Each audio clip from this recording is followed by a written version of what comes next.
આ દીકરીઓના પપ્પાની કેપેસિટી ઝુડિયોમાંથી કપડાં પહેરાવે આટલી હોય, પણ બેનને અભરખા ઝારા કંપનીના પહેરે ને એવા હોય. પાણીની બોટલ છે ને ભાઈ, આની કિંમત કેટલી? 10 રૂપિયા. હા, હવે આની અંદર હું દૂધ ભરું તો કિંમત કેટલી? 50 રૂપિયા મૂકીએ આપણે. હવે આની અંદર હું ઘી ભરું તો આની કિંમત કેટલી થાય? 500 રૂપિયા આપણે મૂકીએ. આ જ પાણીની બોટલ છે, અંદર પાણી ભરો તો એની કિંમત 10 રૂપિયા થાય. આ જ આખું છે.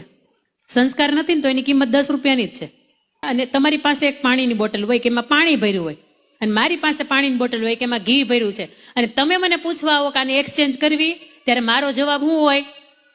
એક્સચેન્જ ન કરાય ભાઈ. તારી પાસે જે છે ને એની કિંમત 10 રૂપિયા છે, અને મારી પાસે જે કિંમત છે ને એ 500 રૂપિયા છે. 490 ગણી વધારે છે મારી પાસે. તારી યાર એક્સચેન્જ ન કરાય. તો મને એમ થાય કે આ આખું જેથી કોકની યાર એક્સચેન્જ કરવાનું હોય ત્યાંથી કેમ વિચાર નથી આવતો? ન્યા કેમ એમ થાય કે હાલ ભાઈ. સંગત ફેરથી મને એટલી ખબર પડે કે સંગત ફેર 2 કલાકની, 5 કલાકની, 15 દિવસની થાય, તો એ 15 દિવસની અંદર તમને 2 મહિનાથી જે પ્રેમ કરતું હોય એ પ્રેમ દેખાય. અને મા બાપ મરી ગયા બિચારા 20 વર્ષના, તમને પેટે પાટા બાંધી એની પાસે નહોતું તેથી એને તમને શ્રેષ્ઠ આપ્યું છે. એની પાસે સગવડતા નહોતી છતાંય તમને શ્રેષ્ઠ આપ્યું છે.